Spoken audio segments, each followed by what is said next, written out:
What up, SNA Assassinators? This is Super Ninja Austin back here with another podcast video. And this is the Monday Night Raw review on October 14, 2024. And I'm going to and I'm gonna be talking about what exactly went down on Raw, which we got some very intriguing. It was a very intriguing show, and they finally, like, in over 3 years, like since 2021, like we saw, like, or maybe it could be a little shorter than that, like maybe like a year or two. Like I'll say, yeah, maybe like the first time in the year, like we saw the women main event at Monday Night Raw. We also saw the returning of this certain tag team that got their names back the last time, which they haven't used since their NXT days, and we in the return of this particular tag team, and also we got some teasers of the Bloodline Civil War storyline, which we're going to be talking about in just a moment. But yeah, we're going to start off with Cody Rhodes and Gunther heading into the arena in St. Louis. Well, but this was pre-taped though, like from last week when they were there. Like, but this is where we got Rhea Ripley came out. Like this is where then she didn't waste no time. This is where she called out for Raquel Rodriguez and Liv Morgan, both of them. She don't care, like she's gonna do it all alone. This is where we, instead of having Liv Morgan and Raquel though, like it was Miss Money in the Bank, like must have been sent from the WWE Women's Champion herself, which it was the Buff Barbie Tiffany Stratton. This is where she interrupted her and confronted her. This is where she was like, it's obvious that I was sent by the queen, and she did not appreciate what you did last week. And this is where she's like, and that's obviously the reason, like, because I've been sent here, to give you a message, from the Queen of the Ring herself, and also the WWE Women's Champion, which is Nia Jax, of course. This is where then. And this is where and she thinks you're a problem, Rhea. And this is where Rhea's like, yeah, that's what they all think. But I'm not here to listen to every single insult that you have, that you can come up with that's in the book. Like Tiffany, I can. I don't understand why you think this is Tiffany time like you always do. But in reality it's not, because I don't have no time for all this. What I have time for, because all I have time is to get my hands on Liv and her big ugly bodyguard Raquel, or Raquel. That's what she said.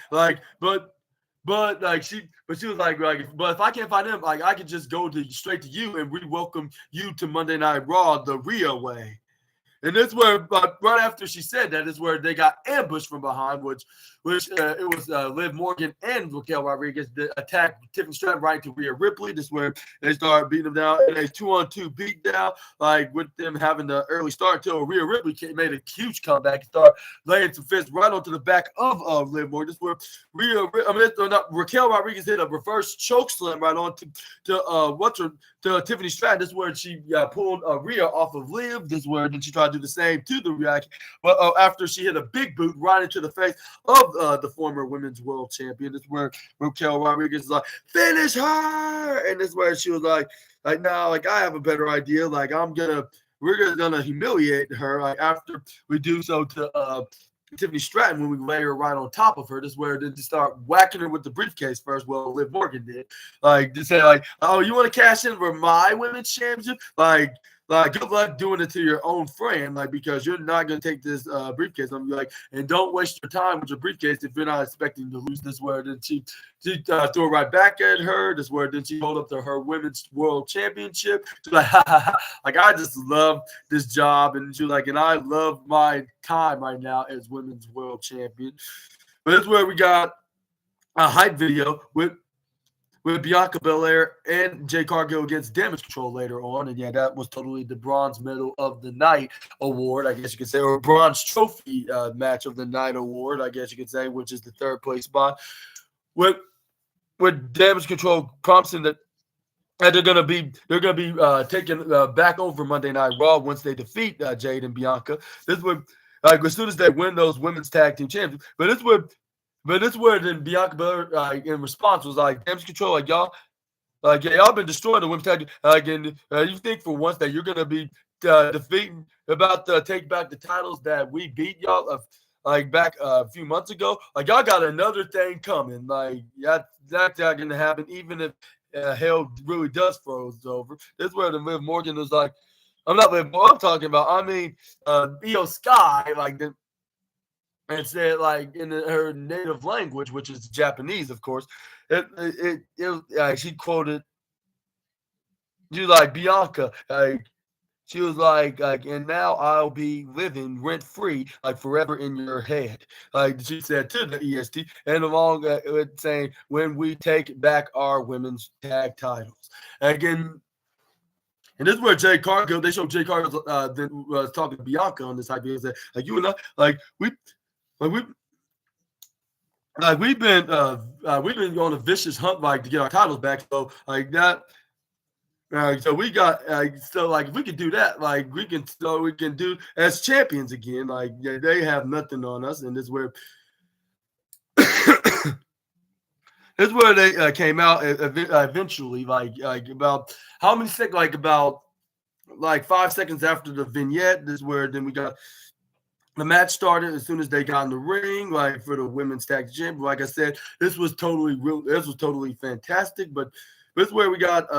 This is where Rhea Ripley's like, I want. Like, this is where Rhea Ripley. They showed like her running right up, straight up to Adam Pearce, which he happened to be in the hallway. Which I don't know what's the reason why he was. Maybe he was on his way to the office. Maybe he's meeting with one of the wrestlers on the roster. I'm not sure, but this is where he happened to run into Rhea Ripley, which he said, I don't care what you say tonight, Adam. Like, give me a match against both Liv and Raquel. Like tonight, this is where then Adam Pearce was like, okay, like you have your wish, but like the only thing that you're probably gonna be not wanting me to do is to give you a tag partner, and because I don't want you to fight alone. That's a disadvantage. Where Rhea Ripley was like, what are you talking about? Like, I don't need nobody's help. Like, I can defeat them all by myself. And it's where then Adam Pearce is like, well, like I hate to tell you, like if you can't find a partner before the end of the night, like then your match is gonna be canceled. This is where.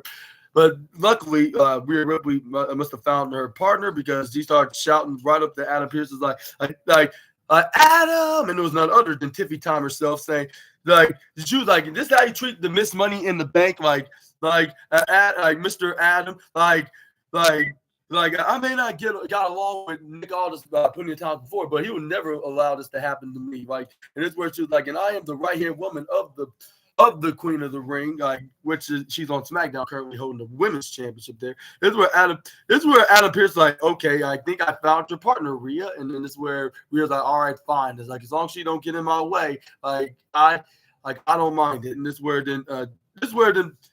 Tiffany Stratton was confused. She was like, what does that even mean? And this is where Adam Pearce is like you will figure that out later on tonight. And this is where Tiffany Stratton's like, oh, what the hell's going on? Like, and that's where we do move back to the match, which was Bianca Jade taking on the damage controls. Kairi Sane and Io Sky start off with the Storm against the the Genius of the Sky. This is where she hit a belly tackle onto her. This is where then Jade Cargill picked up Io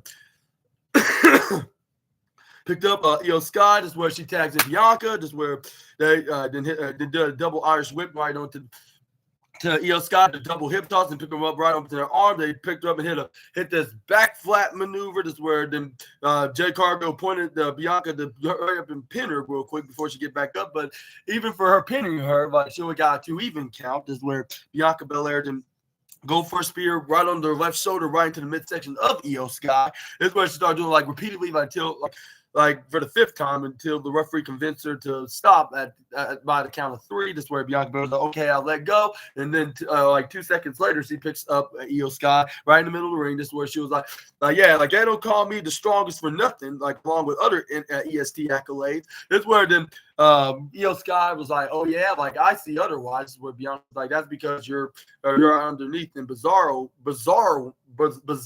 land, and this is where she picks her right back up and took her right back into reality where it's normal at. It's where the Io Sky flips right out out of the suplex that what's her name, Bianca reincarnated, but this is where she went right into the right side to try to go for a clothesline. Like when Io Sky got tagged in by Kairi Sane, this is where she went right to the right side. Kairi Sane ducks out of a clothesline. Bianca was doing this where we got Io Sky send her right to the right corner side, trips her over by sliding underneath her, and then went right underneath the right side ropes. This is where we got Kairi Sane and took advantage of Snapmare's the EST right in the middle room. Both Sky and Sane then hit a double middle missile drop kick. Let me rephrase that. Is where we got Kairi Sane hit a forearm strike right onto the one half of the women's tag team champion Jade Cargill. This is where then Io Sky to try to go for a leg sliding kick onto the former TBS champion, but this is where she moved right out of the way. This is where she hits a super kick right to the face. This is where then we got Kairi. This is where then we got Kairi Sane then go for a crossbody, which it knocked her right onto the floor. This is where Io Sky was like, yeah! And this is where then Kairi Sane like, yeah, like let's go. This is where they managed to get her right back in the ring. Like, well, Bianca, because she was the legal woman in the match. But yeah, this is where we got let's see what happened. And it was Io Sky tried to go for a double underhook backbreaker maneuver. Bianca countered at her, hit her with a body drop, but Io Sky right on time flipped right over it, and this is where she like not today, Bianca. And this is where then Bianca was like, first of all, it's Bianca dodging her with a clothesline when Io Sky runs right there when she tried to outsmart her, but Io Sky tried to outsmart her, but she still got outsmarted by EST.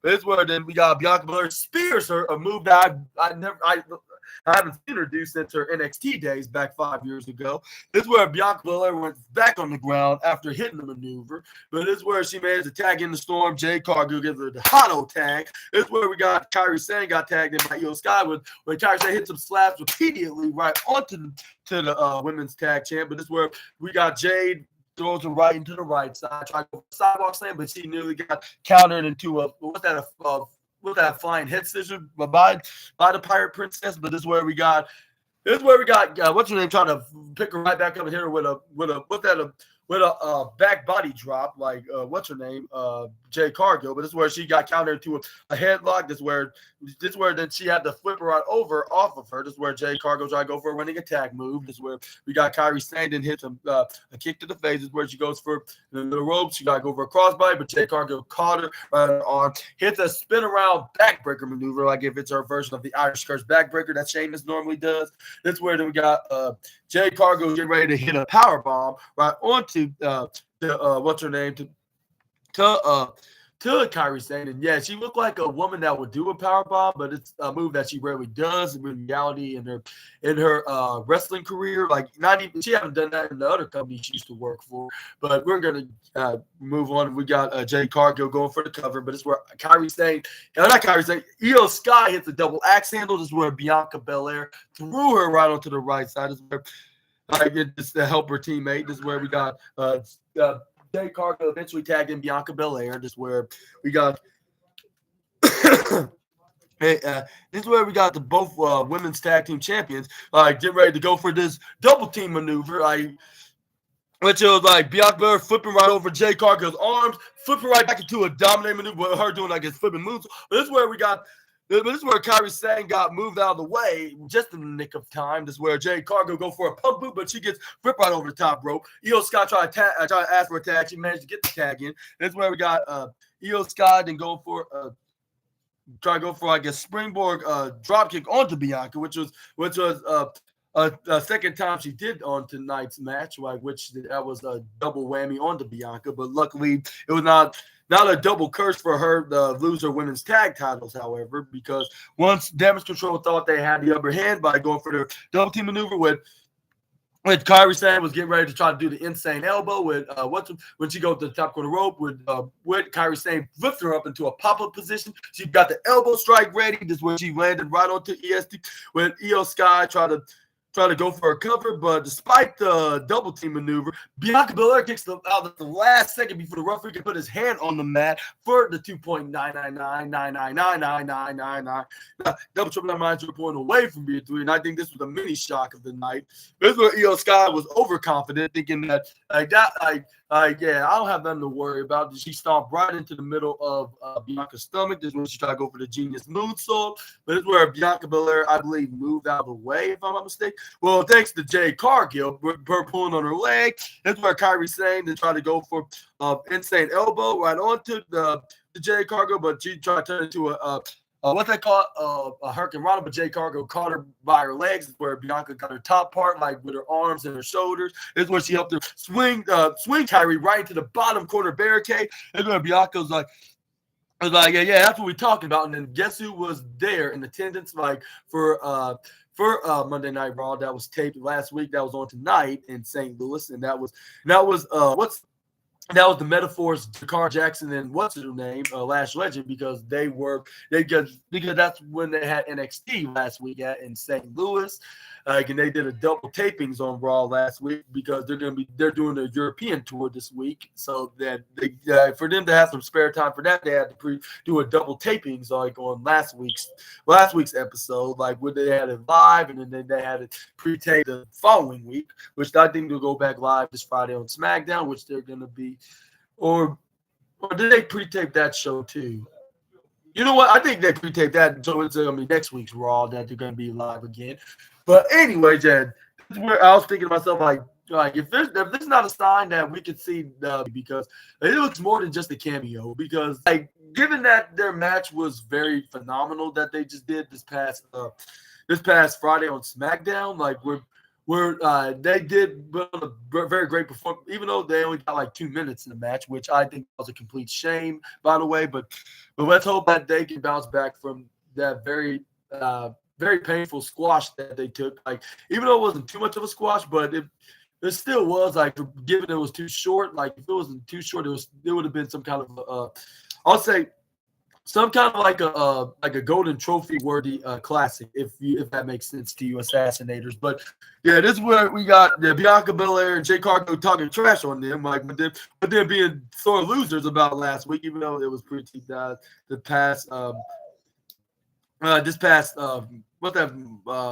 Monday, was it last Monday. This is where Io Sky, the springboard moonsault. This is where then Io Sky started talking trash onto what's their name, Jakar Jackson and Lash Legend. This is where she tried to turn around. This is where she grabbed her by the back of her hair. This is where she spun her around. This is where we got Lash Legend hit a right hand to the face.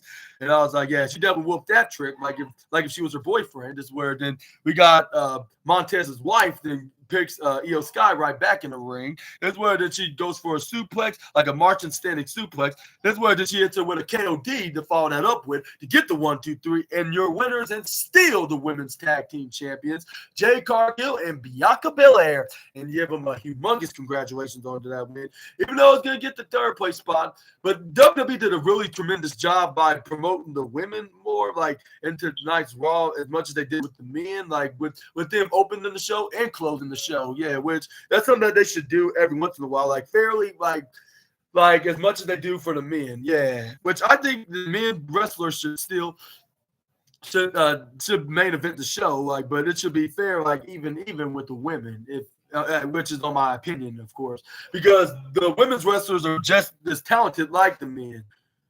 But let me know in the comment section right down below if you think this match was really good, and do you think this was a third place spot, or I'm making a mistake and this should have gotten the silver trophy? Well, that's because that we got another good match that was on the card, which I'm not gonna get into just yet.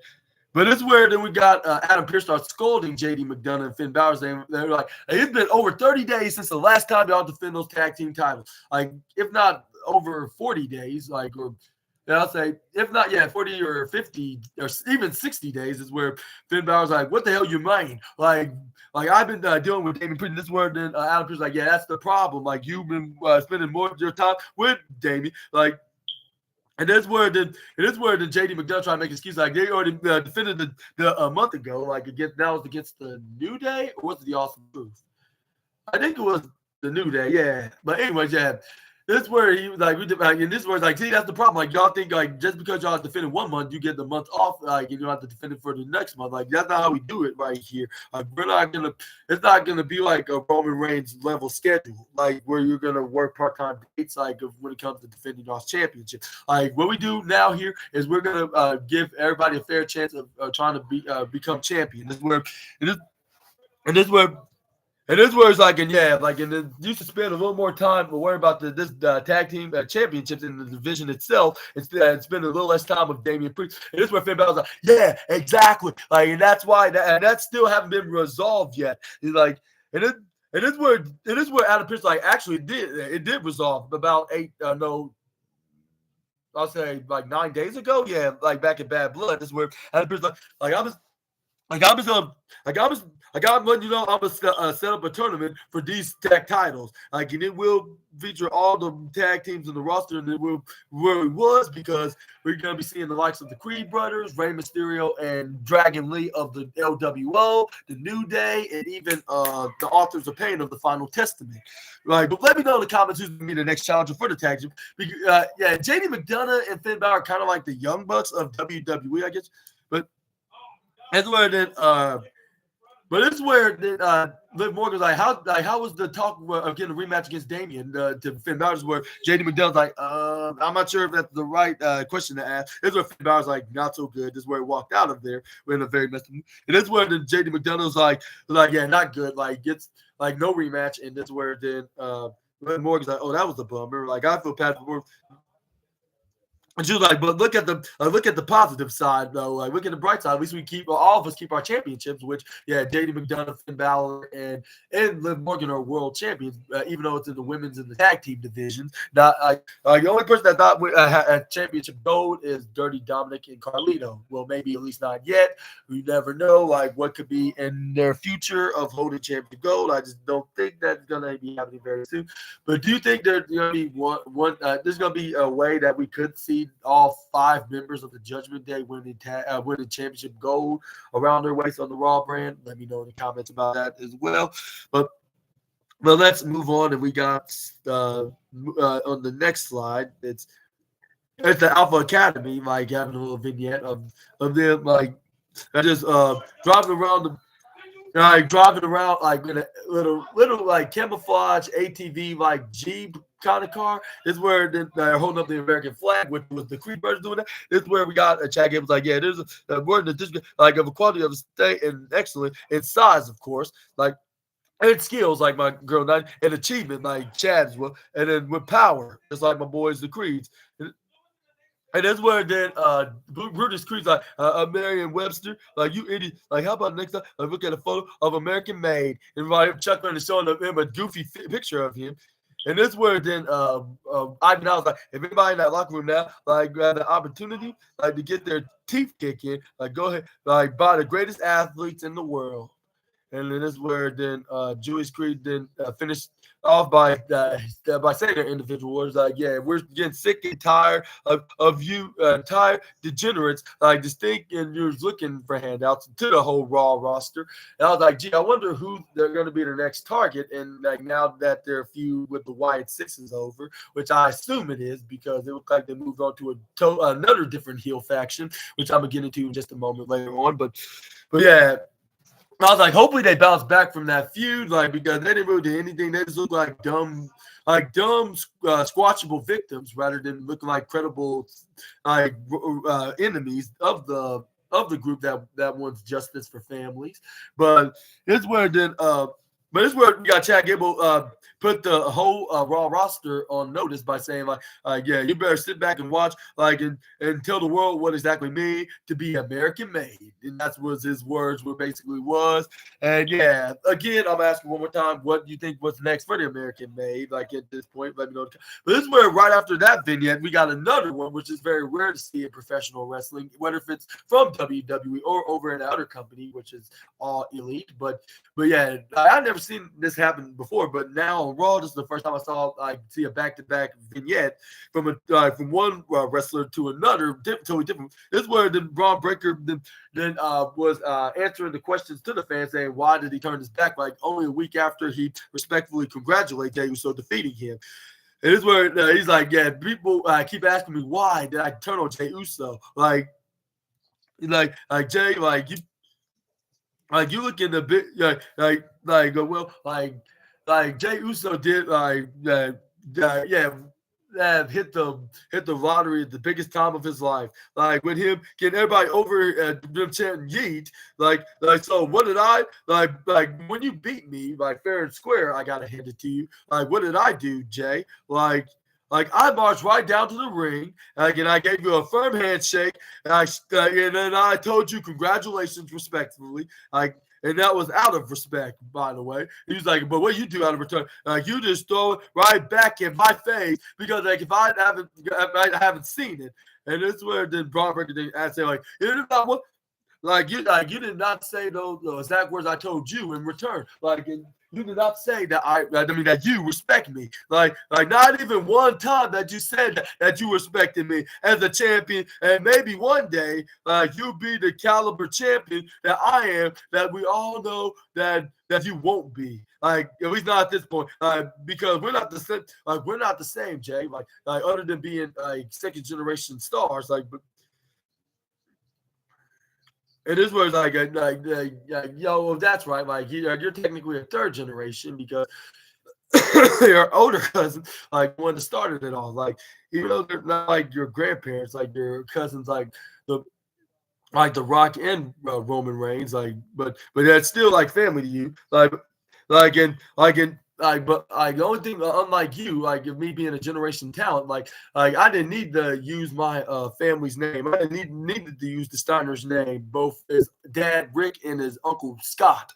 This is where, and he didn't need his help he didn't need their name, their help, and anything from them in order to be a successful star. Because he's because one day when I surpass them, they will give me the stamp of approval, the same amount of respect that I have for them, they'll finally have for me.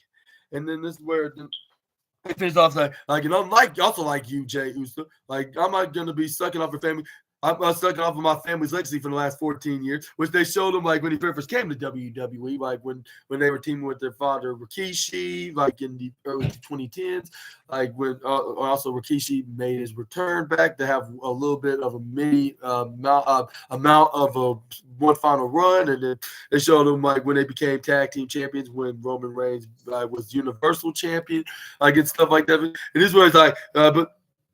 It is but when you got jealous of your cousin Roman, you thought you could do it on your own, can you, Jay? You wanted to do it on your own. You were doing it. This is where I start repeatedly saying that by screaming into the front of the camera with if he's some kind of a psycho person that just came out of an asylum, in I guess somewhere in the Missouri area, which I probably know a couple of places myself. But this is where then we got Braun Breaker's he's I'm gonna tell you on your own too, Jay. And then this is where Braun Breaker said, I'm coming back for my Intercontinental Championship and reclaim it, and forever be the championship.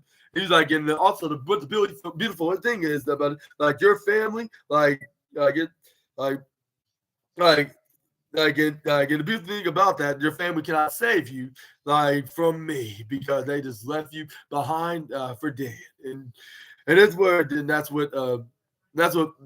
basically ended. And this is where the next up we got this is where we got a sit down interview with what's his name? I'll say not interview. I'll say a sit down meeting with Adam Pearce with Big Bronson Reed. And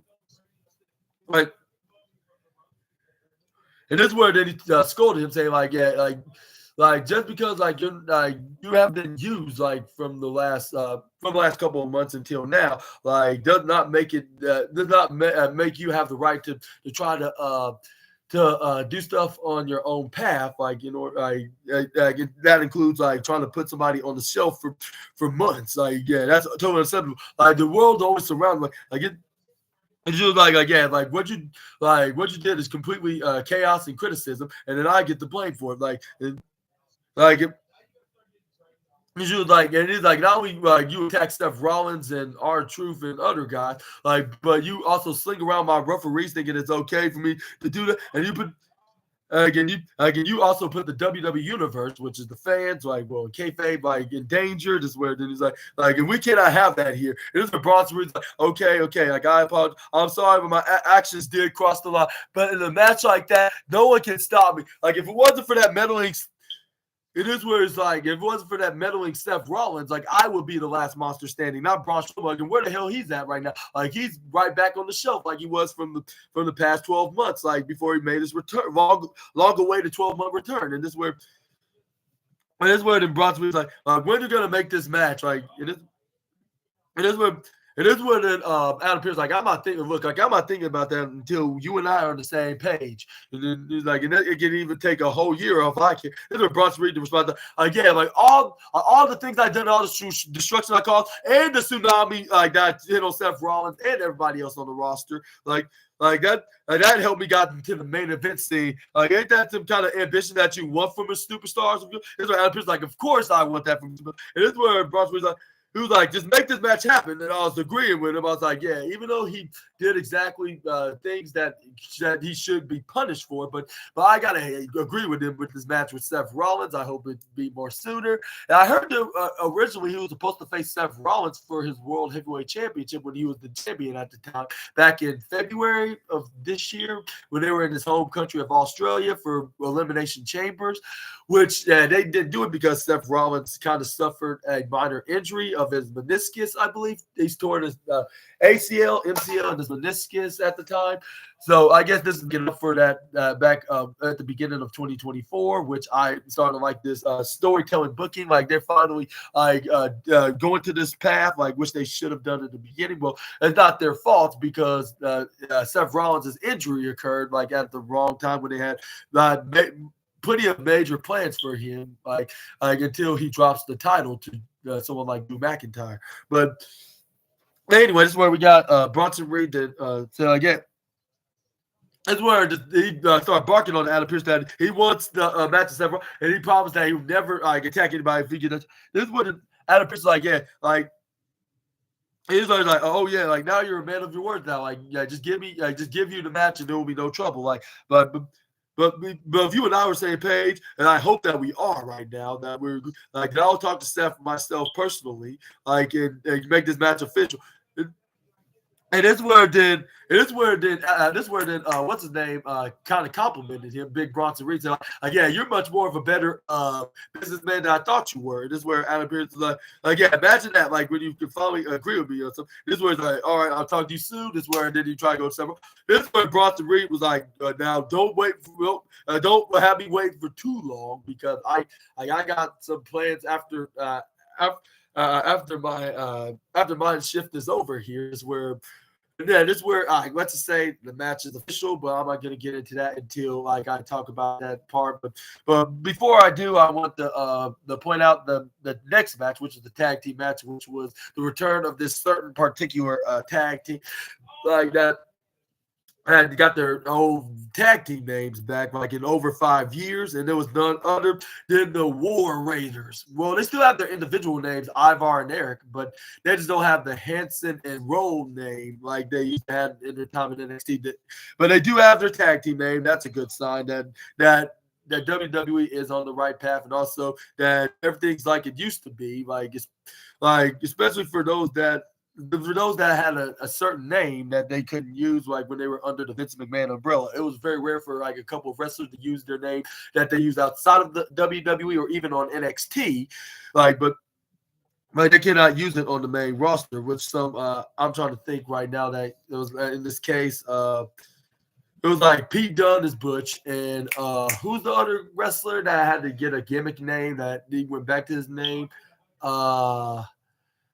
I'm trying to think. It was another guy that was like Pete Dunne that had a name change, but they managed to bring it back like in this new era of WWE, the Renaissance era that everybody calls it, including Cody Rhodes.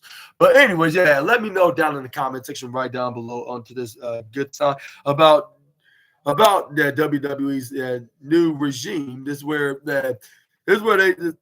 they came out to the ring. They were like their old squashing days. Like, they just completely squashed poor Akira Tozawa. But despite getting getting pinned. Like, even though they probably would have gotten away with this match sooner, like against the Alpha Academy's Otis and Akira Tozawa, like, but just a double team tackle maneuver. Like, but if it wasn't for that meddling Otis that came in and came for the save, he tried to do his best to try to close on every single member of the War Raiders, which I was about to say Viking Raiders, but they're no longer that name, the Vikings. I guess this is where Maxine Dupree was hyping Otis up to do the caterpillar elbow drop, but this is where once he was like about halfway there, this is where Ivar came in and hit the discus roundhouse kick right to the face, like if he's like a 300-pounder version of Malachi Black, sending him right to his corner style and the upper left side. But this is where we got Akira Tozawa hits a missile drop kick right into the face. This is where then he tried to go for the trying to run up to Eric, but he gets popped up right in the air, which Ivar immediately got back up, hit a power slam, which I think that's their signature move now. That used to be their finisher, which is called the Viking Experience. But this is where we got what's his name, hit a Bronco Buster. What's his name? Ivar hit with that Bronco Buster so hard to the point that made Otis roll out of the ring. And this is where we got Eric hits a knee strike right to the face. It was over for Alpha Academy at this point. That's where they hit this sidewalk splash majiggy, which I don't know exactly the name of, but it helped them got the 1, 2, 3 pinfall. This is where we got Max and Dupree was absolutely upset that her boys did not beat the returning War Raiders. I mean, don't get me wrong. The Viking Raiders was the next best thing. If they're not going to be called the War Raiders because McMahon did not like the war part of the name of the Raiders. Well, at first he tried to go for the Viking Experience when they got called up to the main roster, like a day after WrestleMania, like when they got their main roster call-ups, but that didn't work through. So a week later, like on that day, on the week later on that month, like they changed the name to the Viking Raiders with their individual names that they're still using. Well, I wouldn't put past if they went back to their old individual names. And do you want to see them going back as Hanson and Rowe, or do you think Eric and Ivar is good enough, like them on the main roster? Let me know in the comments. But moving on. We got Adam Pearson finally talked to Seth Rollins about this future match between him and Bronson Reed, and this is where then he was like, "Hey, Seth," and this is where Seth Rollins then took a quick hunch and guessed to Adam saying, hey, "Did you got a quick word with Bronson?" This is where then Adam like, "Yeah, as a matter of fact, I did," and then this is where Seth Rollins like, "You made the match, man. What the hell's the deal?" And this is where Adam Pearson like.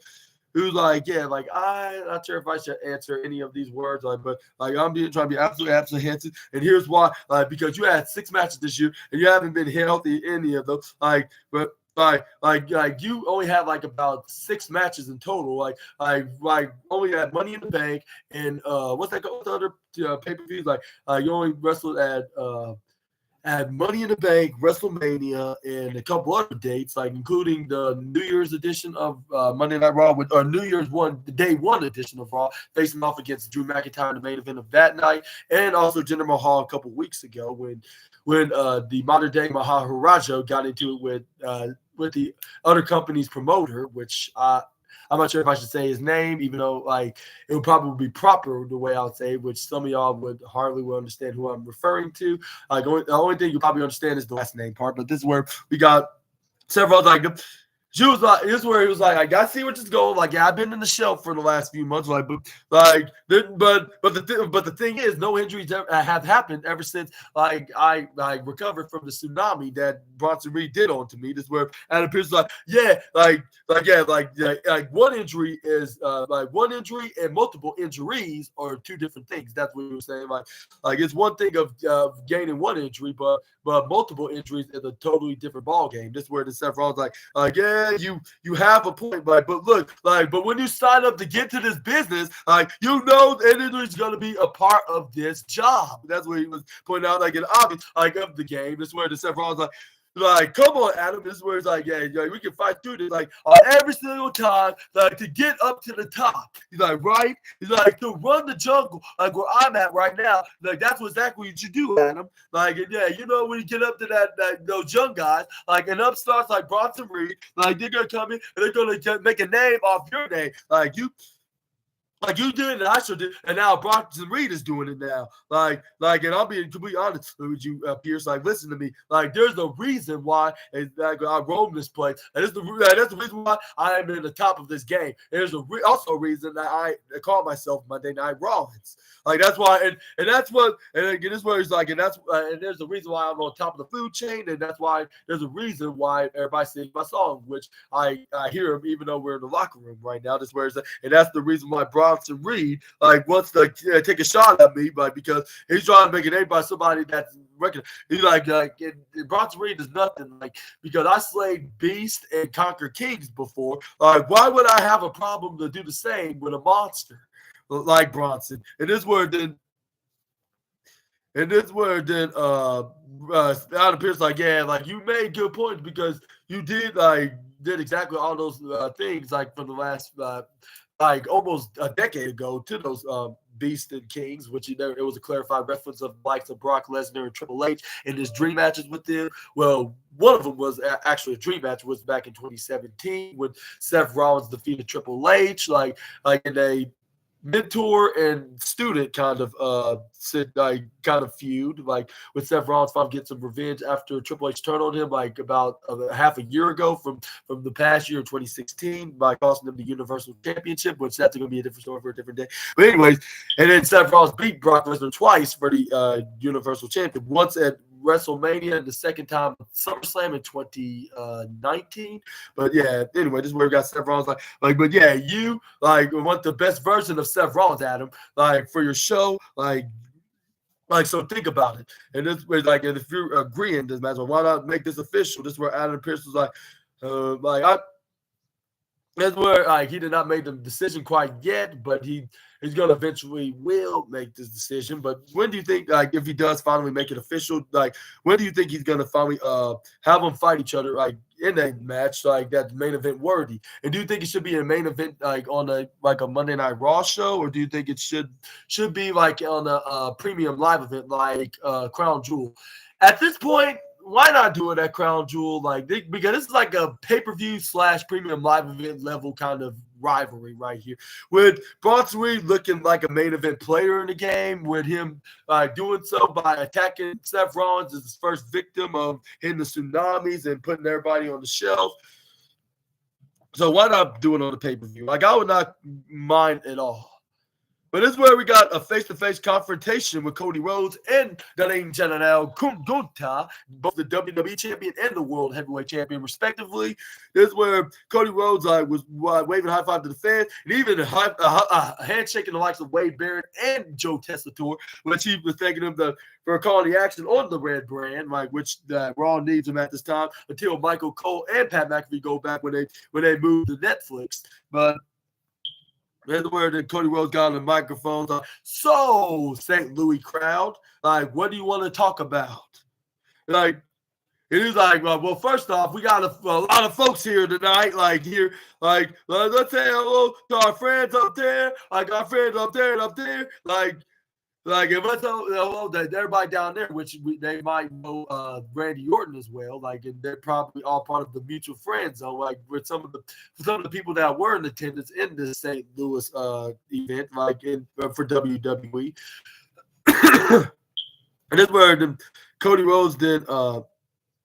That's where he's okay, back to business. He was like, what's the whole of knowing where you're going, and know where you have been? As much as I like to have my eyes on the future, I do consider myself as a pro wrestling and a sports entertainment traditionalist, which exactly means why I'm immensely proud of standing in this city that has such a rich history, such a rich root in all of professional wrestling, not just sports and entertainment. And I was like, yeah, I heard that the sport kind of started right in the Midwest area, which that's a complete proud achievement for the area to accomplish, of having one of the most popular sports in all of sports and entertainment, being started right into one of these areas. But yeah, this is where Cody Rhodes and continue saying it was And this is where they start naming names like in the past and wrestling, saying like Sam Keel. That's where it's like, yeah, what if it was Sam Oites, like wrestling at the Chase, like, or, like every single one of you here tonight, like for Monday, but now we're here in Monday Night Raw, and then this is where he hold up the WWE Championship. This is where. It's like, yeah, and I got attacked by Kevin Owens not too long ago. Something that genuinely changed my life for the better, like I guess you could say. But half the fans were not sure if that was for the best, like because like it was just like right out of the blue, like in kayfabe, like nobody did not like what he just did to Cody. But this is where our champ we want Roman, which unfortunately he wasn't there tonight. But we found but there was an original Bloodline member that was on tonight. And no, I'm not talking about Jey Uso. But we're gonna get to that later on in the video. But this is where we got Cody Rhodes and holding on to the championship. This is where the and then Cody Rhodes like. And this where it's like, and yeah, y'all are indeed right. It wasn't indeed in St. Louis. The first time we heard we won Cody. And that's where fans like, yeah, like we remember that at the beginning of the year when they start chanting, we won Cody, like, and this is where Cody Rhodes is like, yeah, I'm pretty sure that somebody's going to be calling me a politician for doing this. You know, there's nothing political what I'm about to do next. Like, it's quite simple. Like, and thank you all. Thank you very, very, very, very much. With him saying it 20 straight times in a row, is where the fans like, yeah, like, you are welcome. Like, with them from the seats. This is where Cody Rhodes is like, he was like, so with that in mind, let's talk about some. So what do you guys want to talk about before they can even give out questions to the American Nightmare? This is where his world champion counterpart came out, and there was none other than the Ling General that has the envy list for the guys in the other company that in case if somebody mocks him with a signature move, Gunta that came out. This is where he gave a big grin. He was like, yeah, you happen to be used to been on that show, Cody. Like, but for some reason you decided to accept the offer from the former promoter to finish your meaningless story about that you never been the WWE champion. But well, I'll give you credit when it's due. Like you did achieve that goal, but like I got to tell you, like I also achieved my goal of being a world champion. And well, you're looking at it around my waist, and then you're gonna see another pair of gold, if not greenish gold, I should rephrase, like double G's, like around my arms while I'm holding this around my waist. To be a champion of champions, and that's where Gunther then introduced the the undisputed champion, saying, ladies and gentlemen, like, please welcome the American Nightmare, Cody Rhodes. And that's where fans are cheering, like, yay! That's where Cody Rhodes like, yeah, thank you so much, Gunther, which was probably an out-of-character moment. But that's where Gunther's like, yeah, come. And where it's like, yeah, like, normally you would come out here and, like, you'll be speaking about a little bit of the uncomfortable truth, but I'm not into stuff like that, but I gotta be honest, like you give credit when it's due, like there's nothing much negative to say about you, Cody, and that's where fans start cheering because this was a totally out of character moment for the Ring General, despite being the heel. Rumor has it that he could be turning babyface at some point, like with him facing the heel Chad Gable of the American Made at a live event for the world champion when he defended his world heavyweight championship. And I remember like about almost a year ago he faced Dirty Dominic Mysterio. Like I wouldn't mind him being a babyface because he's starting to seem like a fan favorite. Like so, like I would expect that to be like somewhere down the line, but maybe not this time. And people that have respect here, like I got so much respect for you, man. This is where the fans are cheering for that. Like, but it's where But this is where then he turned into like an out of character version of himself to back into his heel self. And this where like, but at like, however, like yeah, there's one thing though that I have to be disrespectful. Like you just love to be everybody's darling, don't you, Cody?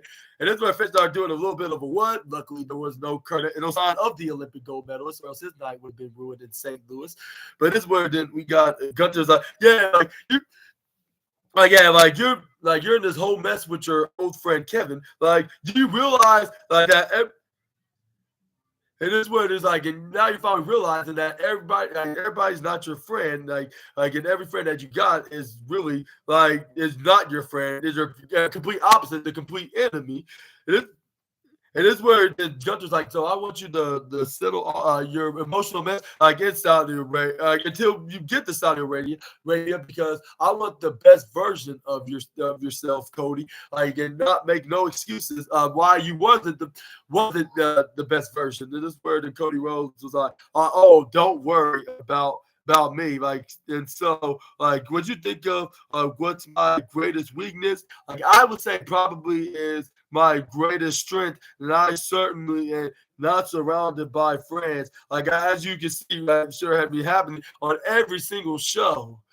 He's like, but like if I can make an observation, like from one champion to another, like like I seen like what happened, like when the ring general like throw everything in his arsenal, like at his opponents that he faced in the ring, and then he's like, and they just keep coming back. And then Cody Rhodes asked like, and what happened what happens when you do? What happens if you do get uncomfortable? And what happens like if I seen it in firsthand? Like I saw it at WrestleMania, like you braked, and that's what I felt like, ooh, like and yeah, like. And then, like, and he broke like with one of Cody's true friends, like unlike, one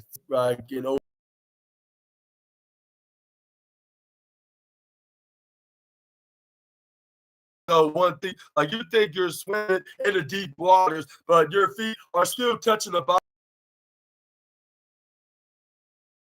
One-on-one with me.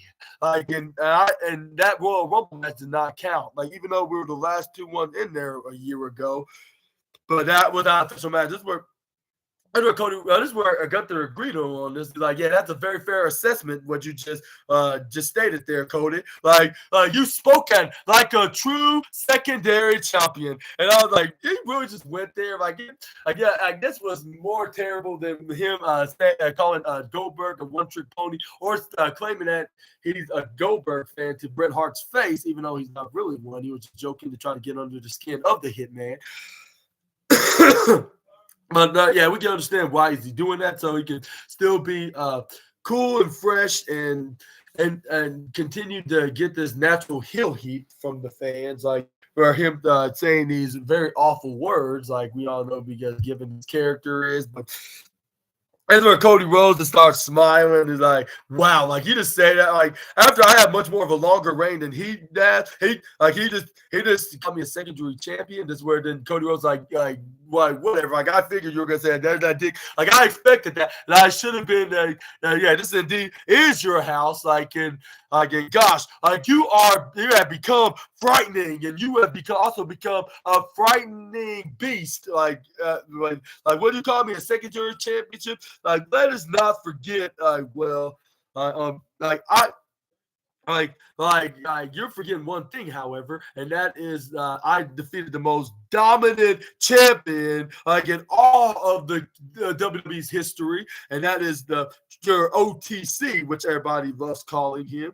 And this is where the Cody Rhodes like, and Gunther, like I already slayed a frightening beast before, which I believe that was another reference to another dominant champion, which that's the Beast Incarnate, which we haven't seen him since like the last time he fought him. Which guess who was Cody Rhodes, and then that's why I was wondering, like, don't tell me that like if they do bring the Beast Incarnate back, it's gonna be in a program with the American Nightmare with the Undisputed Championship, which. It was like he wanted to win the title that he got taken from him, well, partially, like when he lost that champion versus champion match at WrestleMania 38. But that's going to be a different story to talk about for a different night. But this is where Cody Rhodes dropped the mic. This is where I tried to go for a handshake onto Gunther. And I was like, yeah, this was totally the best segment of the night. Like, and I'm not really into much segments, like, unless if it's like stuff like this, like, but it's very rare to see something this classical, like with them like just going face to face, like with them hyping things up for the future. With that the Crown Jewel Championship match, which I'm very hyped about. Like, and it's also showing like who gets the bragging rights of who's the better world champion, who's the first degree champion, who's the secondary world champion. And let me know in the comments below who's exactly into that status in WWE. Let me know in the comments. And same goes to the women of Liv Morgan and Nia Jax.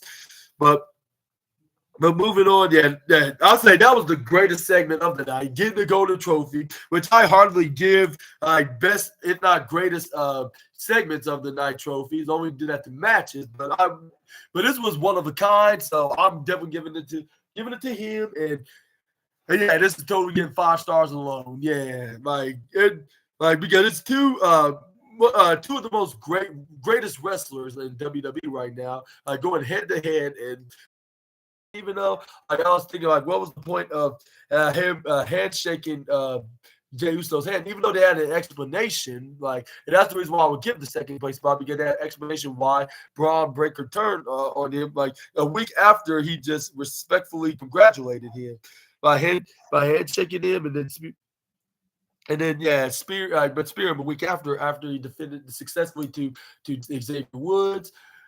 But yeah, this match was completely solid, like nothing like main event or let alone pay-per-view worthy, but something that you would want to see in the mid card on Monday Night Raw, which yeah, Triple H knows exactly how to book like when it comes to from start to finish. Like, they even managed to find time for like most of the wrestlers on the roster. Like, if it's a SmackDown show on Monday nights, like, which is Raw, which is 2 hours since like 2012, like, which I would never thought they would go back to that roots. Like, but this is where we got. But next up, we have Dragon Lee by hyping this matchup, a team with Rey Mysterio, of him of trying to become the new World Tag Team Champ with his idol. But let me know in the comments who's going to be the number 1 contender for JD McDonough and Finn Balor Tag Team Championships in the comments section right down below. And also, yeah, this is where we got the match started. Like, with them going back and forth, like it was like a what's that called? Like what's that, a head-to-head dog fight? Well, I would say like a dog versus lemur fight, I guess you could say, with the dog had most of the offense against the lemur. This is where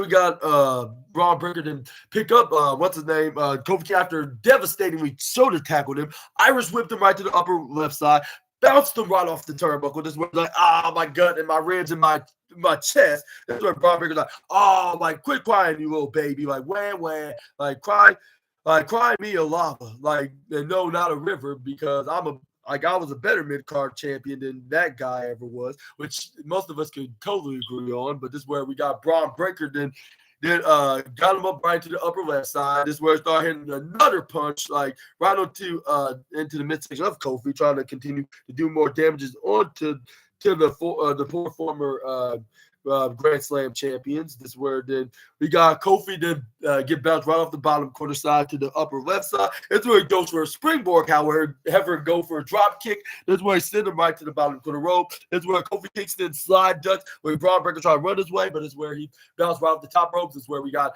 Braun Breaker go for a leapfrog. This is where he bounced right to the right side. This is where he runs right back. He goes for a belly tackle right onto what's his name, to Kofi Kingston. This is where he pushes him right onto the outside. Braun Breaker's like, now it's time to break him in half. This is where fans start barking. Like, and for those that are unaware, y'all probably think you're booing him. Like they would do with Brody King over at the other company. Like, when they do his bar, especially when he does a crossbody splash on his opponent, or even a cannonball. But that's where we got Braun Breaker brings Kofi back in the ring and continue his offense onto the former WWE champion. But this is where Kofi manages to make a huge comeback. Like, after he dodges out of the way when Braun Breaker starts spearing right to the upper right right-hand corner side when the Irish whipped him there.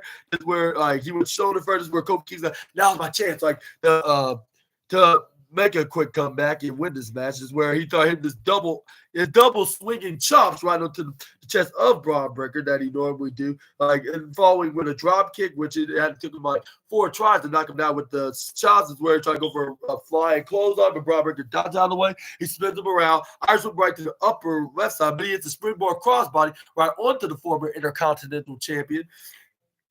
That's where Kofi Kingston bounced right off the bottom corner rope, hits a leg sweep kick right into the face onto the former NXT and Intercontinental Champion. He bounced right off the top corner rope. This is where we got Kofi Kingston like, New Day, and this is where he hits the boom drop, which he used to do like the boom, boom, boom, like when he was Mr. Boom Boom himself, which that's the gimmick that we will probably not see him be ever again, which was the Jamaican character.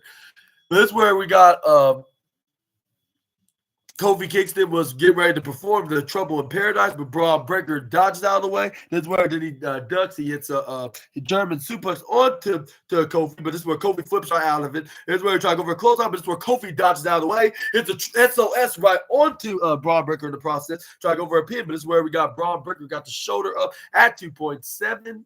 This is where Braun Breaker's like, so painful, and this is where then. That's where he spears him. Finally got the spear right onto Kofi Kingston right to the bottom left side, which was a guarantee because if it wasn't the first attempt, it was going to be the second attempt that's going to work. This is where the referee, all right, get off him before I count to 5. This is where Braun Breaker got totally pissed off about the referee telling him what to do. He's like, you shut the hell up and not tell me what to do. That's where we got Kofi Kingston managed to use this opportunity to flip right onto the middle ropes into the top, into between the middle ropes and the top ropes on the bottom corner side. He goes swinging his legs up and kicks him right in the face. This is where Kofi Kingston going right up on the top rope. This is where then we got Kofi Kingston to hit a double accidental, but Braun Breaker caught him right out of nowhere, hit the belly-to-belly suplex. But I believe he was trying to teach Rich Holland how to do a belly-to-belly suplex perfectly without botching it and injuring a New Day member. This is where then we got Braun Breaker took off his suspenders. Is where he runs right to the left side, then to the right side, go for the spear to seal the deal, then get the 1, 2, 3. Winner of this match, Braun Breaker. And it's like they're fighting for the Intercontinental Champion rather than being a normal non-title match. But this is where Braun Breaker wasn't satisfied with that. So he just started trying to continue to beat him up. But luckily, we got Xavier Woods come in to scare him off.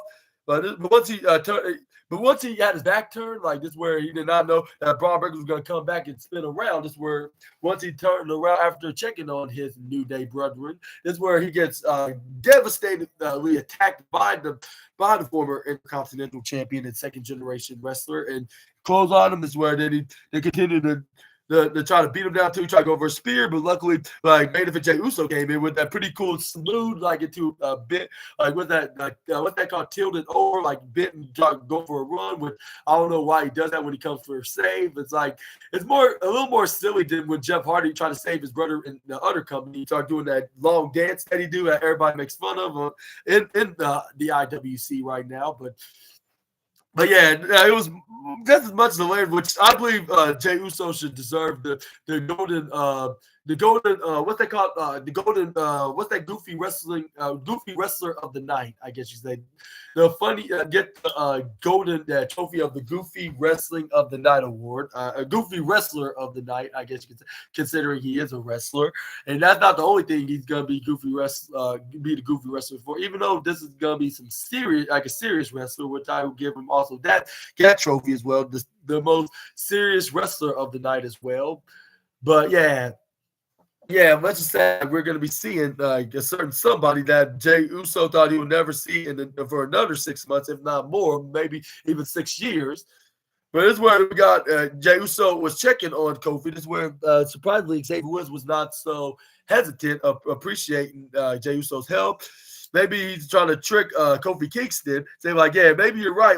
He could be handy, and we know we can count on the Yeet Master, even though we did not depend on him originally. But we appreciate the help that he offered. But this is where we got Damian Priest and Rhea Ripley met up in their locker room, I guess you could say. This is where they grin. This is where we got That's where then Damian Priest like, I thought I might help you get ready by handing her vest. This is where Rhea Ripley's like, yeah, thank you, bro. And this is where then Damian Priest like, do you want me out there tonight, sis? And this is where then Rhea Ripley's like, nah, I'm all good. Like I got this all but it's also Tiffy's time to stand out. It's my time and also Tiffy's time to stand out of the way when I take care of both Raquel and Liv. So I was like, yeah, like I totally agree. Like I think even if it was a 2-on-1 handicap match, I think Rhea Ripley would win. Like given that she's hunting for revenge.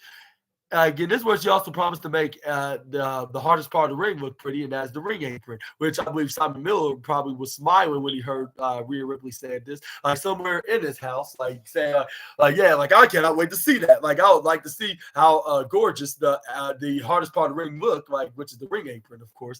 Like yeah, like. That guy never gets old. Like when it comes to watching his videos ups and downs, make sure to check that out on What Culture Wrestling, along with his videos that he makes every day on his channel of Simon Miller 316. I believe that's what that's what the profile name is on his YouTube channel. But anyways, this is where we got Damian Priest that said like, yeah, like this is where Rhea Ripley's like, yeah, like we're not gonna have more thought. Like now you got to now I'm trying to get my revenge. You're trying to get my title back. Like you need to be thinking about to get your championship back because you already got your revenge done with Finn Balor, which some tells me not entirely because it's like Finn Balor still wants to get some revenge onto him because of this win, which Adam Pearce not having it because there's already been this beef and feud has quote unquote already been handled, but this is where we got Damian Priest like, yeah, I need to get back into that picture of the title, which the man that's currently holding that championship is still holding on to it, but and this is what I was thinking, too bad they're not gonna do a rematch at Crown Jewel. Maybe it could happen at Survivor Series perhaps, but let me know down in the comment section right down below. Do you think that's the right place to have the match take place? But yeah, this is where they say hi and blah blah. But this is where Damian Priest said, like, I still have beef with the Judgment Day, whether if I moved on from them or not. So let me know if they have problems with you, and I'm glad we would come out there to have your back. And surprisingly, the male counterparts didn't came out until the last minute. Only Dirty Dom probably was out there, but that's about it. That's because he comes out there for the support of his on-screen girlfriend, which is now Liv Morgan. But this is where we got Damian Priest and Rhea Ripley gave each other hugs, which we got Damian Priest said something about familia in his native language in Spanish, while Rhea Ripley translated in English, which I believe she said forever family or something like that. Yeah. But this is where we got Damian Priest wish her luck. This is where we had that match almost up next until right after we have this match up next, which is the former Awesome Truth teammates going 1-on-1 with each other. Which it was not really even a match. It was just it was only just like some kind of a segment that looked like a match, like if they were pretending to have a match, with some outside interferences. I believe it was on accident, or was it given that this guy loves chaos because his manager is Dr. Robotnik while he's trying to look like Shadow Hedgehog, which I think I got it right. Yeah, given that he's trying to look like the guy I'm looking at right now. So yeah, I guess I'm making sense. But anyways, this is where R-Truth came out to rap with the fans in St. Louis, like you could get with this or you could get with that. You better get with this, and it had his own an the updated version of the song, like with him saying what is it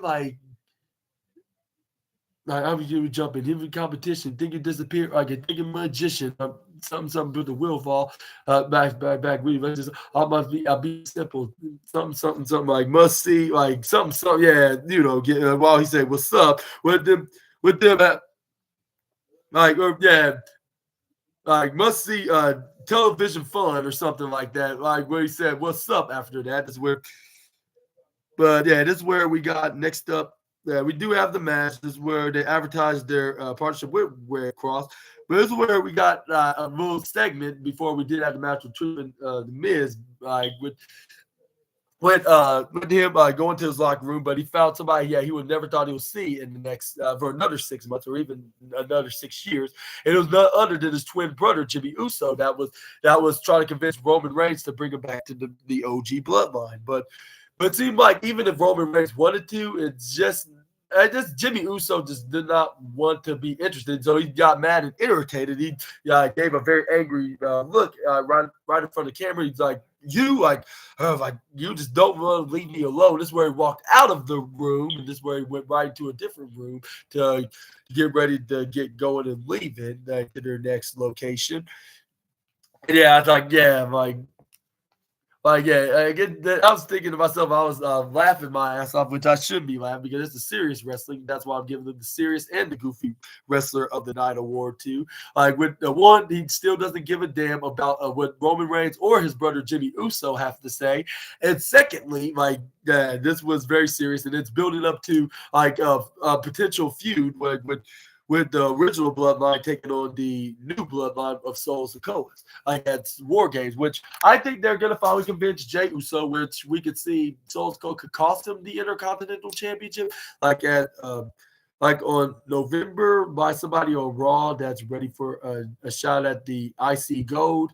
Even though he would have like a month and a half or 2 month reign with the championship. But I mean, I suppose it's better than having a much shorter reign with it. But let me know about it. Or it could be next week because it's been confirmed that Braun Breaker will take on Jey Uso. And do you think we can see some outside interference by Solo Sikoa, costing his one of his older brother Usos to convince him to join Roman Reigns and Jimmy Uso, even though don't give a damn what they say, but it seems like he has to in order to get some revenge on the common enemy. But this is where we go back to R-Truth. This is where before they can begin, this is where R-Truth they try to go for a handshake. This is where they start trying to do that dance they normally do when they were the Awesome Truth. But this is where the Miz I know we're no longer that. What you do not get that we're no longer friends. We're not longer tag team. This is where R-Truth they start shouting what's up as well. To the fans with them right back at it. This kind of reminded me when I attended this house show a couple years ago with R-Truth being in this match against Omos.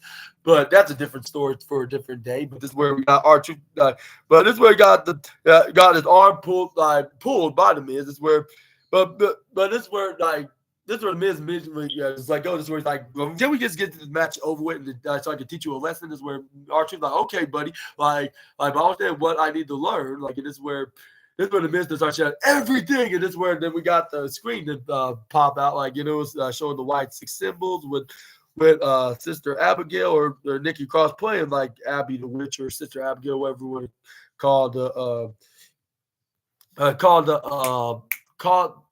puppet inspired character of the Firefly Funhouse. This is where before the match can even start, this is where we got the meddling family of the Final Testament. The Final Testament came with R-Truth staring at them. This is where you got the Miz's attention. This is where Karrion Kross like, y'all were about to start this match without me, were you? And this is where the Miz is like, oh, you guys, I understand why you wanted to get into the what business I need to take care of R-Truth once and for all. This is where R-Truth took advantage by doing the shrug emoji. This is where then he rolled him up into the most devastating move in all of pro wrestling. And the winner of this match, R-Truth, with him getting the 1-2, with him hilariously doing that. What's that called? The heel click, on his feet, if he just won the 24/7 championship. I'm not sure if he remembers that belt has been distinct. I guess you say for almost 2 years now, since 2022. This is where R-Truth starts celebrating. I got the win. This is where then he hugged the Miz. This is where it's what the hell? Get off me. This is where he even gave the female referee a hug as well. This is where R-Truth did another heel kick with him handshaking. Karrion Kross is like, you may be creepy, but thank you for watching and supporting my match. This is where Karrion Kross was sarcastically smiling and laughing. Yeah, you get it. This is where they did a fist bump. This is where he walked past. This is where Man, that's where it did. I believe something trigger carrying cross. Like after he pat him in the back, he was like, get him right now," with the angry look to the off his face. That's where they attacked R-Truth and slip. And I'm a horrible person for laughing about this, but it was so funny the way they did it. Like, and then with R-Truth genuinely comedically hilarious, like it just made it even more better. But this is where R-Truth then got attacked from inside the ring. Once he got thrown in the ring by the Authors of Pain, Miz collected him right back up, hit the skull crushing finale right onto R-Truth, right in the middle of the ring. With the Miz is like, I finally got where I want to. I hope I finally knock some sense into you and knock the confusion out of your brain and finally understand me. This is where. And this is where fans are chanting, "You suck!" Like the favorite word they love using when the Miz turns heel. Like that's when they start chanting repeatedly. He's like, "You suck! You suck! You suck!" With Karrion Kross, like, yeah, like I'm loving this already because like I said, he loves wrestling chaos, just like how me and Simon does, which that's very bizarre, like in a way. And some of y'all probably say, but Austin, why do you think like that's bizarre with him liking the very same thing? Like you should be appreciating like the common preference that he likes in professional wrestling. I got my reasons why that I find it weird, given that he looks like somebody. Which I'm not sure if I hadn't even made any sense, but this is where we got Jimmy Uso to try to find where exactly his brother Main Event Jay is. This is where he looked in every room. This is where Jimmy Uso like, "What the hell you want?" And this is where the Jimmy Uso is like, I wanted to ask you something. This is where the Jimmy Uso is like, Jay Uso is like, I already know what you're going to be asking, and the answer is no. Because I don't care what you or Roman says, like always, like he's been saying for the last 2 years. Whether if he means it or not, don't listen to Sami Zayn. He meant every single word of that. This is where then we got but this is where then Jimmy Uso was very disappointed. He walked out of the building, feeling disappointed when Jimmy Uso walked away, or Jay Uso walked away, when Jimmy Uso was feeling disappointed, like that he didn't convince his brother to join him back into the bloodline. But this time it's better than ever than before. But let me know in the comments below, do you think he'll eventually come around, like despite like him whether be an Intercontinental champion or not? But this is where we got the main event of the night, which is the Eradicator and the former Women's World Champion, mommy herself, Rhea Ripley. Which is the bodybuilding Barbie, taking on the team of Liv Morgan and Raquel Rodriguez, the former women's tag team champions, which one of them is currently holding a champion, and that is Liv Morgan with the women's world champion, the belt that Rhea Ripley formerly was at. But this is where then we got Rhea Ripley's like, you're gonna kiss that belt goodbye because that's coming back home to mommy. And this is where then she was like, she demanded Tiffany Stratton to go in the ring, like because she wants to start things off with Liv Morgan. Maybe it was a smart move for Rhea. This is where she was like, I want to shot at Liv, and this match totally rocked right here, and we're finally getting to see like women's wrestling finally main event in Raw more often, and it's not rare to see that these days. Like not that rare, I should say, only just like occasionally, but I would say rare like it used to be. Like women's wrestlers, I hardly have any time. I can barely even have one match. But luckily for this show, they have 2 matches. Like one for the women's tag team championship, and then one that's like a tag team match with odd pairing of Rhea and Tiffany Stratton for one night only, because they have a common enemy out of Liv Morgan and Raquel Rodriguez. This is where we got Rhea Ripley just hits some right hands to the face of Liv Morgan, but this is where Liv Morgan started fighting back with right hands of her own, which Rhea Ripley tried to fight back, but this is where she slapped her across her head. This is where she was like Willow Nightingale, like if you slap me, then you're gonna and that's definitely going to provoke me, and you're going to turn something on that you regret putting on to piss me off, like on my head. This is where, for slapping me like that, which is the biscuit, iced tea, chicken, hotcakes move, like in Rhea's eyes.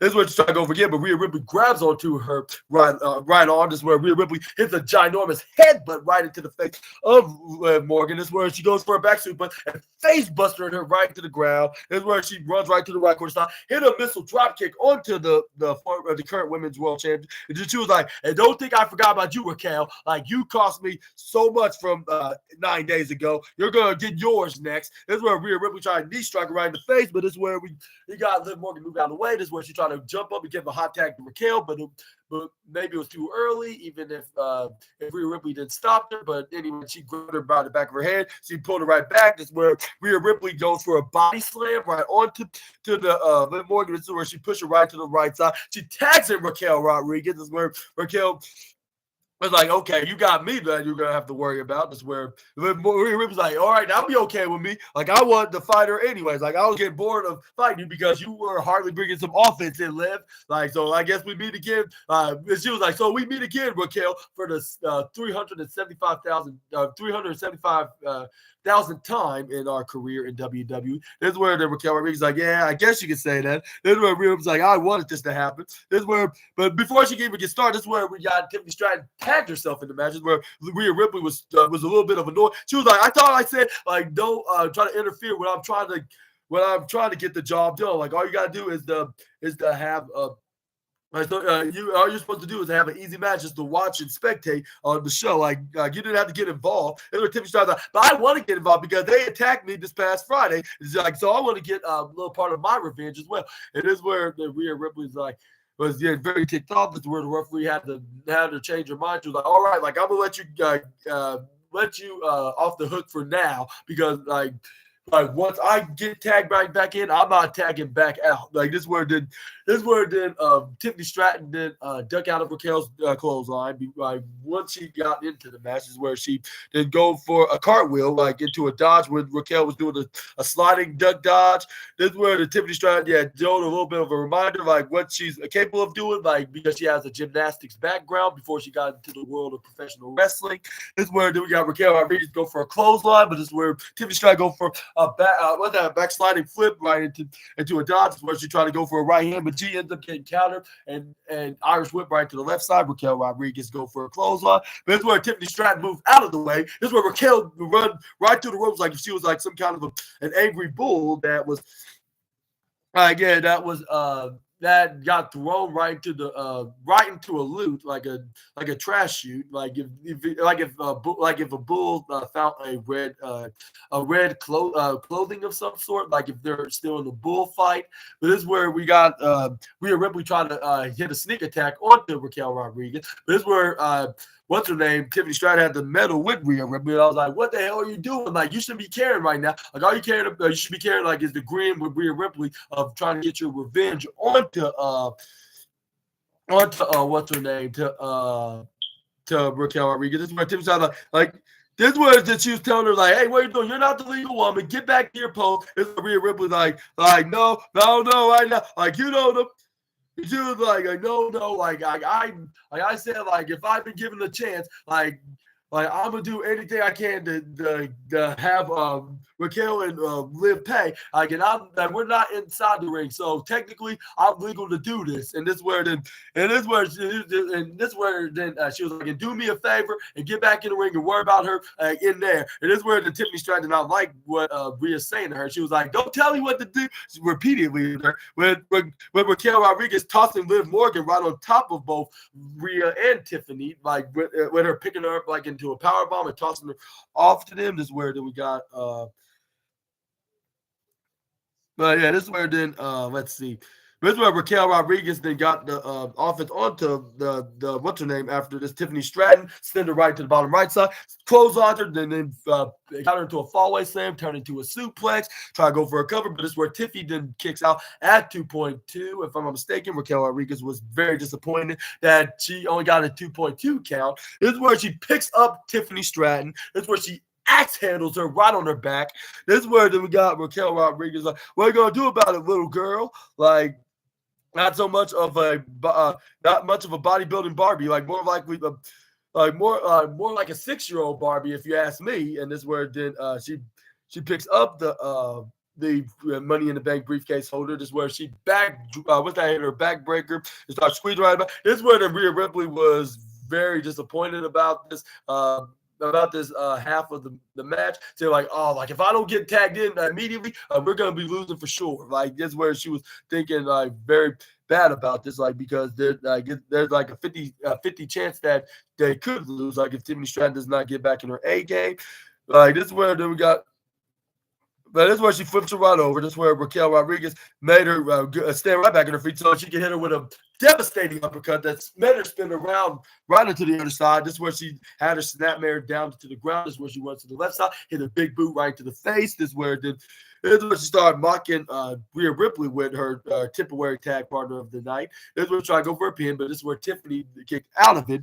And there's one thing I also want to mention, like while I'm at it, like they were telling the story, like not only that she could cash in on Liv Morgan with her Money in the Bank briefcase, but she also showed a sign that she could turn babyface very soon, which I don't think is going to be that soon enough to the point that she's going to immediately going to cash in and then do the role like that. I think they're going to be continuing to plant those seeds, but like one thing I'm going to agree with everybody in the IWC is like if they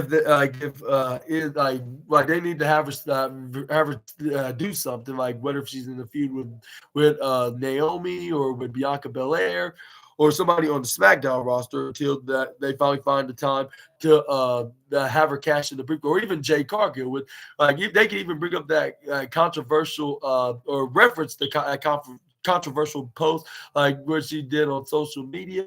Like, or what she posted, like with somebody saying that I would say racial slur. I'd say by making fun of Jay Cargill with her knocking her out, but I don't think that was racist. It was just being a joke about her, like considering what culture she is. Like, it's not like she has anything against it.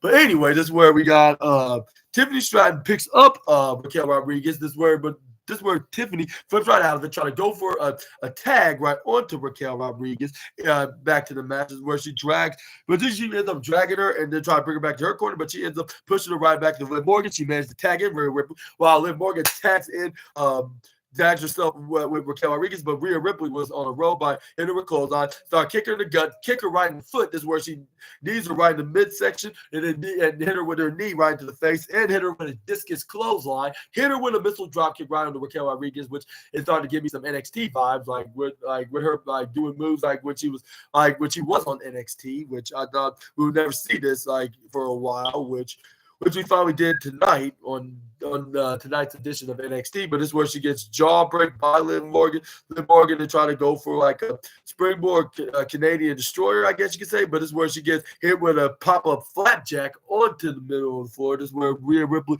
run right to the bottom corner rope, hit a snapmare knee strike right to the face onto Liv Morgan. She tried to go for the riptide, but this is where once she hits her with the riptide, that's where she got a 1, she got a 2, and she would probably have gotten a 3 and got away with it if it wasn't for that meddling 6-foot bull, I guess you could say, which was Raquel that threw her after right to the left side, but no, Rhea Ripley the one countered and threw her instead. This is where she did a backslap tag right onto Tiffany Stratton, saying like, okay, if you want to be the one, you're lucky that I focus on Raquel right now, so like do your thing and hit this pretty move. So this is where we got Tiffany Stratton like, we'll do Rhea, we'll do. I can agree on that one. This is where Rhea Ripley then try to beat Raquel Rodriguez as much as she can. She hit a flying clothesline right onto the former NXT Women's Champion.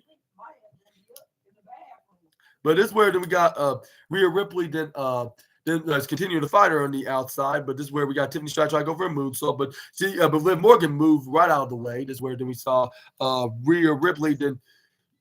This is where try to go for a riptide, but right on to the bottom. Like what's that? I'll say the bottom. I'll say right into not the bottom, like in the left side, like right near the ramp. But before she can even lift her up, like by an inch, this is where she gets attacked by somebody that looked like they weigh over 200 pounds, and they were like almost 6 feet tall, and it was none other than Nia Jax attacking both women. This is where she tried to check on Tiffany Stratton, but this is where Rhea Ripley then turned her around, hit the devastating headbutt right onto Nia Jax. This is where Nia was like, what day is it? Is it Tuesday? This is where or Friday? This is where Rhea Ripley was like, no, you dumb arse. It's Monday, obviously. And this is where then but this is where Liv Morgan then attacked attack went to Rhea Ripley and started beating her like to death until she was down into the ground. Yeah. Oh, thank you so much. Yeah. I didn't want to do it for trade. No, you good. Because Yeah, no, because he absolutely. was born. Yeah, And his gladly. daddy told him no, because you got to eat his dinner first. And dinner, That's man? back. There's been. Oh, right, silly stuff. As soon as I get done with this video, I'm gonna go grab some. I'm getting ready to go to bed. I want to get. Yes, ma'am. Yeah. It's midnight. It's after midnight. It is. I Yeah. gotta get up at 6 in the morning. Okay. Mm-hmm. So I'm saying good night. Yeah. Good night, mommy kids. But anyway, this is where Liv Morgan then continued her beatdown until Nia Jax grabbed her from behind and tried to hit her with a Samoan drop, which I believe she did, and follow up with a leg drop. Nia Jax tried to go for your Annihilator. This is where she hit that as well. This is where she started saying like okay, like, and this is where then she stared right at what's her name at Tiffany Stratton, like, where the hell is your briefcase? Like, this is the perfect time. Like, Tiffany, get it. And this is where Tiffany was about to catch it. This is where it's like, I gotta get it. Like, this was like, oh my god, I got this is my time. And this is where she tried to give it to the referee, like, which I believe she purposely stalled for a minute, like because she's not really ready to cash in the briefcase. Luckily, it was all just a ruse where they were trying to cash in the referee. But before the referee can even make it official, this is where we got Dirty Dominic dragging Liv Morgan out there along with the help of Raquel Rodriguez. And this is where then this is where the fans start booing. This is where Tiffany Stratton's like, I still got my briefcase, so anytime, any place, which that's true, but something just tells me inside my tum-tum that she's not exactly gonna cash it in on Liv Morgan, much rather than her queen, like with her saying like, yeah, like, we're standing up tall, me and my queen. Like, and that's how Monday Night Raw ended in a very intriguing way. And I cannot hardly wait for next week's Raw. We're just going to follow that up on the road to Crown Jewel. And yeah, everything they did on Raw, I'll say what they did wrong on Raw, I don't really see nothing wrong here. Like, it's just another good Raw, like maybe not the perfect Raw, even though they did have a pretty convincing segment between Cody Rhodes and Gunther. But I'll say overall, this Raw definitely going to get a 4.5 out of 5. Like, yeah, maybe there's something minorly wrong. I'm trying to think. Well, maybe there really wasn't, though, at the same time. Like, I'll say, I'm going to give it the benefit of the doubt, like, about that segment with, what's they called, Alpha Academy, which they're probably going to find somebody by next week. And then they're finally building things up to the Bronson Reed versus Seth Rollins match, which I think it should be at Crown Jewel, which I think that's what they're going to lead up to. Then they also got, like, the build of these world champion versus world champion match between Cody Rhodes and Gunther, and Liv Morgan and Nia Jax as well. And yeah, that definitely didn't get almost 5 stars. I would give it 5 stars. Like, if, like, I'll think, you know what the heck? Like, I didn't really see much of a problem, so why not give it 5 stars? I was thinking 4.5 because I don't want to make it look like if it's a perfect show, but I didn't really see nothing wrong here. That's major. That's going to get a bad part. Like, that's going to be taking any parts of the stars away from the rating. But yeah, but let me know in the comments what your thoughts on Monday Night Raw, and like on the video if you enjoyed this video, and subscribe if you haven't already, along with the post notification bell beside it for more SNA videos. And make sure to check out my my NFL Monday Night Football news up next, which I'm gonna be doing in the next couple of minutes. But yeah, I hope y'all enjoyed, and I'll see you guys on the next video with some more SNA content. Until we meet again, Super Ninja Austin out of here. Bye-bye, my assassinators. Y'all take care and have a superific, awesome night. And I'll see you guys in the next 3 minutes.